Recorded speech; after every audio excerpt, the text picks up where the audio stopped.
next up, we have André from Sunday, and he's going to talk to us about mastering the market ideation for your next hyper casual hit. Hey, excellent. Good stuff. So I'm going to leave it to you, and I will transition into the lovely Sophia by the end of it, because I've got to go off and do another panel. So have fun and tell us all about getting the next hit. Oh, there's Sophia. All right. Okay, yeah, thank you very much. So I will start. Yeah, hello and welcome to this talk. Thank you very much for joining and your interest in this topic. As mentioned, the topic is like mastering the market ideation for your next hyper casual hit. Like that's a catchy title, right? So yeah, let's jump right in. First of all, I just want to give you a quick overview of the structure of this talk so that you know what we will be talking about and looking at in the upcoming 20 minutes. So first of all, as kind of a disclaimer, I want to show you a way how you can ideate and not the way, right? Because there are many ways and this is just one of many ways. So yeah, that being said, in the first part of the talk, like the first 3 slides, I just want to quickly outline the thinking behind this approach that I will show you. And then, of course, I will explain the approach and the tools that you can use a bit more in detail. All right, so let's start with the question, why should you work with the market? Because you can say like, yeah, I want to be creative, I want to be free, right? Why should I orient myself at the market? And at some part, I agree, you shouldn't look at what's currently the top charts or trending, because you can have a high chance of failing when you do so, right? Because the hit games are already released, they have been tested, ad campaigns are running. So you are just running behind, right? Because the publisher that publishes the game already has his machinery set up to push the game. And of course, everybody looks always at the charts. So there's a high chance that you just make a Me Too product, right? But I think it still makes sense to analyze the market so you can set yourself boundaries to ideate in. And this way you can still profit from current trending themes, mechanics, but you can kind of systematically explore these themes and mechanics. Yeah, we are talking about the why. I think you listened so far. This is the important part here. It still makes sense to analyze the market, right? Because you can then profit from trending themes and mechanics, but you can kind of systematically explore these things with the tools that we are going to look at. And what's also important, you can make sure that you are not ideating too far away from your audience and what your audience likes, because games that are scalable on the market, of course, have kind of a resonance, right? So yeah, that being said, let's look a little bit of the bigger picture, so to say. And that picture starts with you and your awesome idea, of course, right? But that picture is incomplete. You are not acting in an empty space. There's also the audience that you want to like entertain with your idea, that you want to pitch your idea to, right? But this picture is still incomplete because there's also the competition that tries to do the same thing. And as we all know in hyper casual, there's a very fierce competition, right? Extremely fierce competition. So things to keep in mind always when you ideate, you are not alone on the market. And it really makes sense to contrast your ideas to your competition and check, has their similar idea already been tested? Maybe you find the MVP test with smart use of app intelligence tools, right? If you see like, there are lots of similar ideas popping up, then it definitely makes sense to keep ideating in a different direction to just, to stand out like our blue friend here, right? And not just like be one of many products. And also it makes sense to kind of reverse this view and think of how your audience will interpret your idea in contrast to the competition, right? And it's really important that your audience understands and recognizes what's different and novel about your idea when you think about the competition, right? Think about it. They see lots and lots of ads for games. So just imagine how will your game hold up to that competition, right? All right. Another quick preamble that explains the philosophy of this approach that we are going to look at is like the concept of red and blue ocean. So what does it mean? Like a red ocean means you compete in an existing market with the same product. You try to beat the competition, of course, and you capture more of an existing demand. So let's use the example or analogy of like consoles, right? So PlayStation versus Xbox. It's more or less the same product, same services. They are competing for the same audience. And this is really like super hardcore, right? They have to buy expensive AAA studios to develop exclusive games. So it's really, really a war out there, right? And in contrast to that, you have this concept of a blue ocean, right? This means you create a new market for yourself with a different product. And because of this, you make the competition kind of irrelevant because you're not competing directly with them as in the bloody red ocean, right? So let's say, to keep the analogy of consoles, this would be Nintendo. With the Wii back then and motion controls, they didn't compete in this graphics arms race. And now with the Switch as well, right? They created their own market and do not directly compete and kind of can own their own market. So they created kind of a new demand. So what does it mean? What does that mean with in connection to hypercasual ideation? So the goal for ideation is we want to profit from market trends when ideating, but we don't want to drown in the red ocean, right? So we want to differentiate our ideas enough to stand out so that we have kind of a blue ocean for us. And just to be clear what I mean with market in that way of thinking, it's like a market can be a hypercasual subgenre like runners or like the simulation games, ASMR games, right? That's what we consider a market in this talk here. So it's not the hypercasual market as a whole, okay? All right, yes, let's look at the tool that I mentioned. So it's called the Market Opportunity Navigator. Of course, I didn't invent it myself. When you Google Market Opportunity Navigator, you can learn more about the smart people that made the tool. But yeah, let's have a look at it, right? So first of all, we see two axes. So on the y-axis, we have a potential, and that's a potential to make a hit game for us, right? And on the x-axis, you have the challenge to pull that concept or game off, right? How challenging is it? What we can also see are like 4 quadrants here. And top right corner, we have the moonshot. So a moonshot is a hit game that really differentiates itself from the competition. Think about High Heels, right? It was a huge success. It really kicked off a long-lasting trend, in my opinion. When you think about how hyper-casual games looked before, Stickman, more abstract, simplified, and they just pulled it off and made like a female character, more sophisticated backgrounds and stuff. So they really, really kicked off something new, right? So these would be the kind of games that you would put into this quadrant. In the top left corner, we have the gold mine.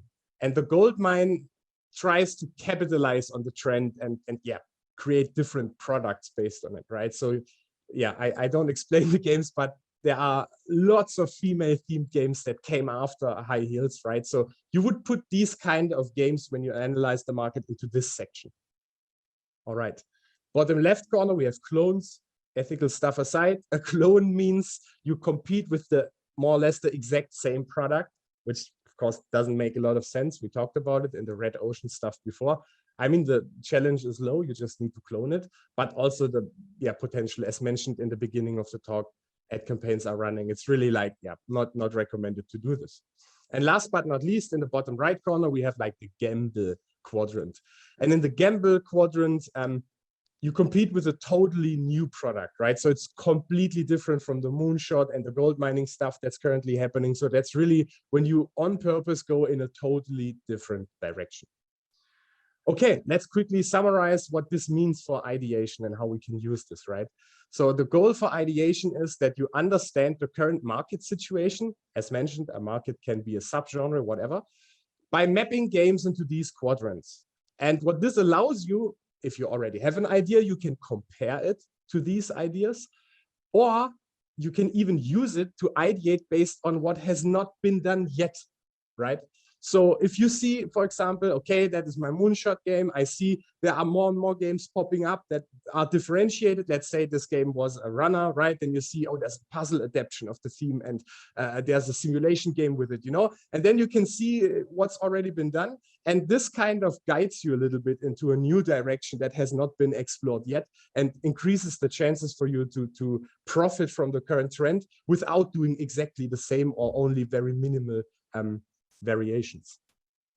All right, To keep it not too theoretical, I've prepared some examples. So the moonshot game that I picked is Shoe Race. And for me, it's the moonshot for like these state switchers, right? I call it state switching gameplay. That's my market.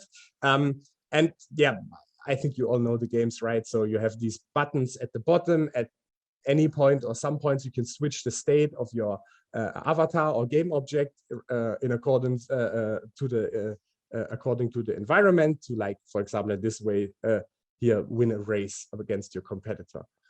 So now let's look what games for me were kind of after that in the gold mining phase. So there's Animal Transform, right? So it's really more or less the same gameplay, but it's a radically different theme. So there's also a theme that you can explore, right? It mustn't be a mechanic or something. That's also a theme that you can try out. Or for example, Cutting Edge.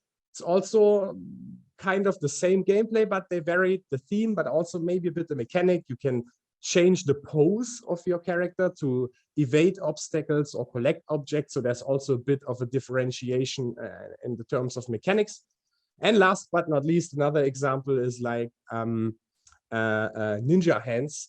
That's really, yeah, gold mining, also this concept of state switching, but they changed more. They changed the camera.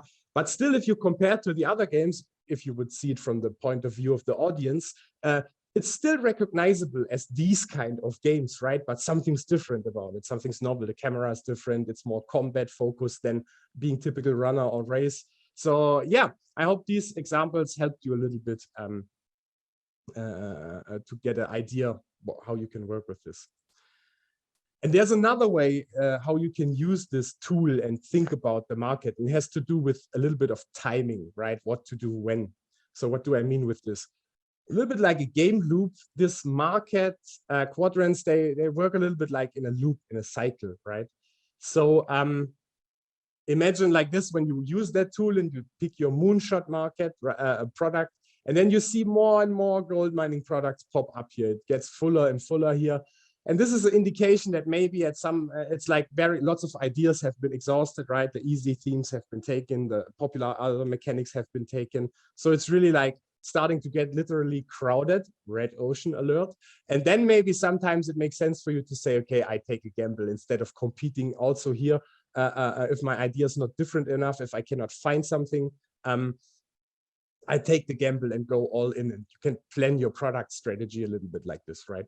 So still for each phase, considering these timing amounts, you can still try some things out, right? So in the gold mining phase, you can really look for unused mechanics for that trend, play around with the 3 Cs, camera, controls, character, try different themes, or even try to go back into the charts like 6 months or even a year ago, and maybe you can revive an old hit with a new mechanic or theme, right? So there's lots to play with. That's that systematic approach that I mentioned in the intro. Yeah, and in the gamble phase, of course, you on purpose do exactly the opposite of what's currently happening in the market in hopes of becoming the next moonshot. Sure, the potential is a bit lower, but still it's a bit harder to pull off. But yeah, to become the next moonshot, you have to take a gamble sometimes, right? And of course, like, these are the sources that you can use, but I think you all know them. So yeah, I won't go much into detail about this now. Cool.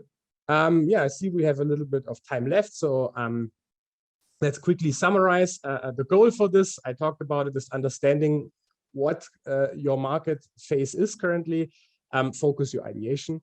And yeah, as mentioned, I have prepared a little bonus slide that kind of explains why I think this cycle exists, right? So this graphic that you can see here is taken from the book called The Creative Curve. I highly, highly recommend it. You read it, it's really good. And the author talks about having the right idea at the right time, which is super crucial for hypercasual. And yeah, I give you the TLDR, but still please read it because it's oversimplified, of course. But basically what this concept is all about is that if something, in that case, a game or product idea, is too new, and new means unfamiliar, we tend to fear it, right? That has to do with our like caveman monkey brains, you know, like if you see a pattern in the environment and cannot make sense of it, we tend to shy away from it. And it's the same for a product. Imagine again your audience, right? You see an ad and you have no idea how this mechanic works or what this theme represents. It's super niche, right? then usually people don't throw the phone away and scream, right? But they are a little bit like, you have this not so good feeling. It's like, nah, skip, or you ignore it completely, right? So that's the stuff about preference and familiarity. But over time, if we repeatedly see things, we crave actually for some novelty, right? Because it's like, yeah, okay, I got it. But then it's like, oh, that's something new, right? That's a gold mining stuff we talked about before. And if we see something over and over again in all variations, we tend to lose the interest on the subject or topic completely, right? And I think most of you already got it. You can kind of map this to that market opportunity. So in the gamble phase, it's really a high risk that you pick something super unfamiliar, like be it a mechanic that players don't know how to control. So there's a high chance, and this is why it's lower, that you will alienate players because simply they have no idea what to do with it, right? And a moonshot goes into this direction where you can really have the peak, like that's the perfect point here, the sweet spot, but you still see there's a lot of difference, and you can easily fail when you try to become the moonshot. But at some point, when you find something like, for example, High Heels did, right? The look somehow was not too AAA and too detailed, too realistic. Somehow people still considered it to be hyper casual. For example, it was more or less the gameplay. It was the gameplay from Cube Surfer and a tiny bit of Roof Rails maybe. But that was maybe, what pushed it up that curve a little bit, because people saw the gameplay. Okay, that's hyper casual mechanic, but it looks different. I might be interested, because they saw this stacking games repeatedly, but it had that novel theme on top, right? So this can really be what made this game a moonshot, right?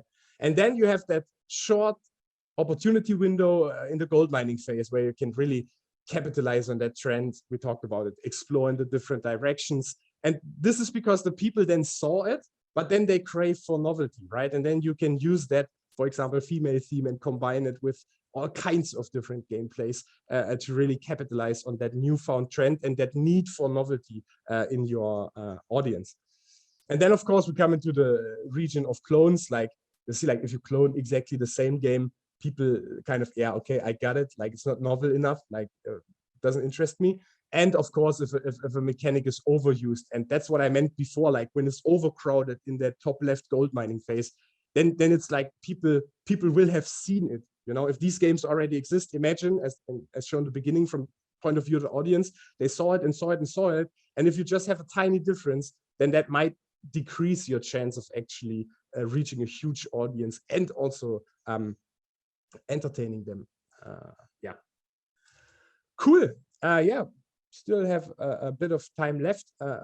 So thank you very much for listening. Please excuse that I forgot to share my screen in the beginning, but I still hope it was interesting for you.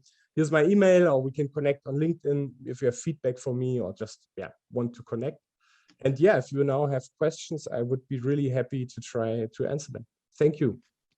Fantastic. Oh, thank you, André, for such a fascinating talk. It's great to get an insight into Sunday. And for those who don't know in the audience, Sunday are actually our sponsors for the Hypercasual, the big Hypercasual pitch, our first ever Hypercasual focused big indie pitch that's coming up later on this afternoon, though we are welcoming more than just the normal people that we have on board. So massive thank you to Sunday for being a sponsor for that and for helping make it happen. But in the meantime, we've got quite a few questions, so if it's all right with you, André, we'll dive straight in.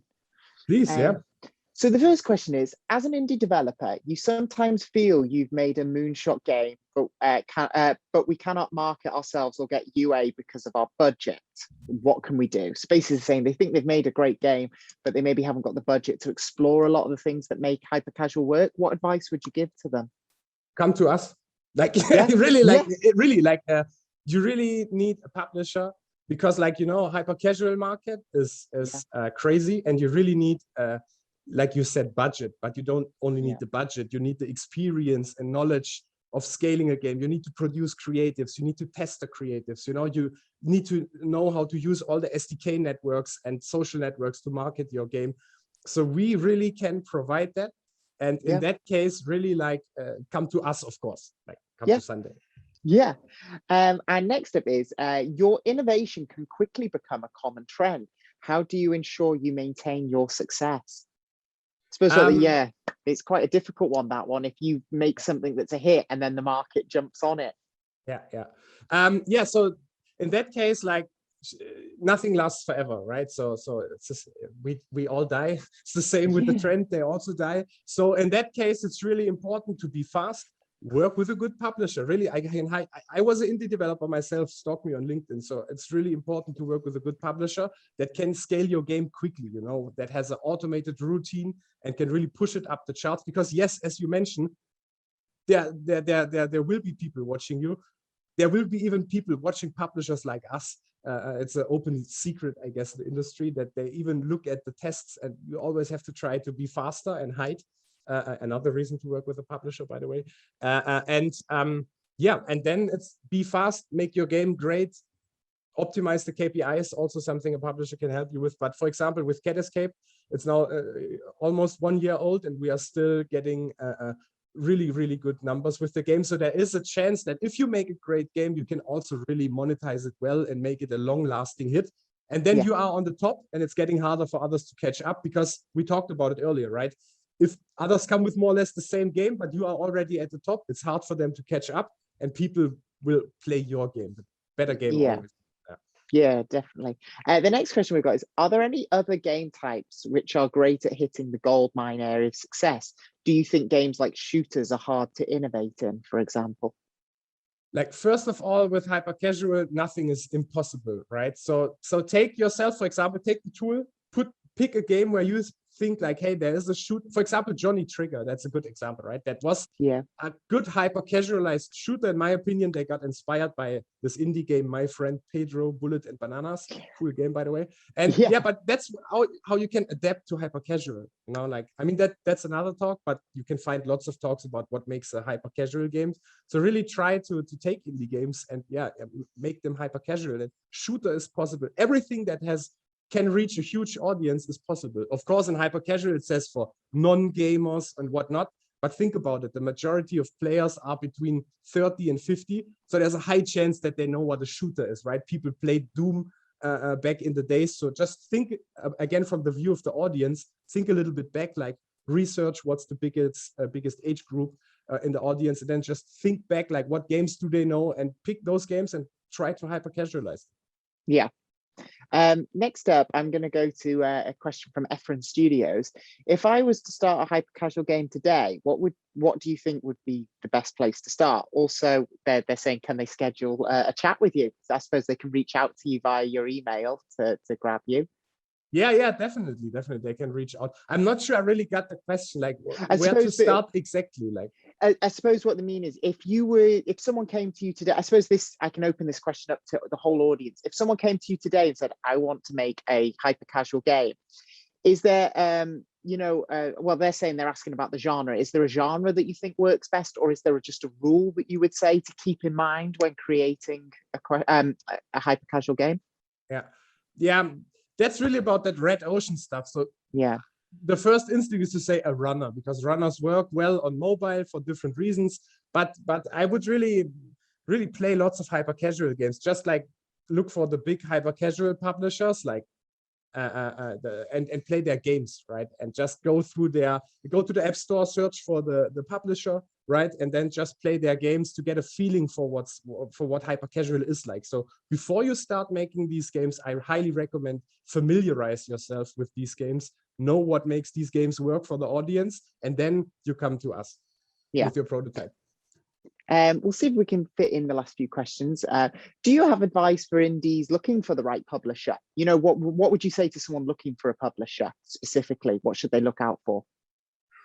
That's something what you prefer. Like, there are super big publishers that are super successful, of course, but again, red ocean and blue ocean, let's take that example, right? So if you go to the big publishers, they are super successful, they know their stuff, they have good automated processes, but many want to go there, right? And there are publishers in the class of Sunday that are like a bit of blue ocean, right? So we also know how it works, how it goes, But with us, you have maybe with a smaller publisher or growing publisher, let's say it like this, because we are not at the end yet, you just get maybe better service. You know, we have more time to talk to you. So, I mean, we are still growing our business already, but we are trying to staff up and really provide every developer the best service possible.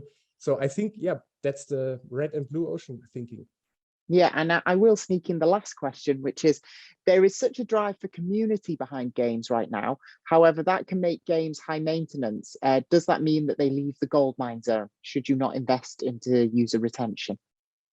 You should always invest in user retention, but at least for hyper-casual, from experience, the retention comes from great gameplay. So you don't need, like in mid-core games, different events every week. Sure, you can make, like when you have that seasonal stuff like Halloween, for example, coming up, Christmas, you can try it, but you don't have to do this in hyper-casual. You know, that's the really good thing. Like if you have a great game that has a good amount of content, you can scale the game to a huge audience. You know, like some games have 200 million downloads, so really the sky is the limit. So if the gameplay is good and engaging, the creatives are good and converting people over to the game, right?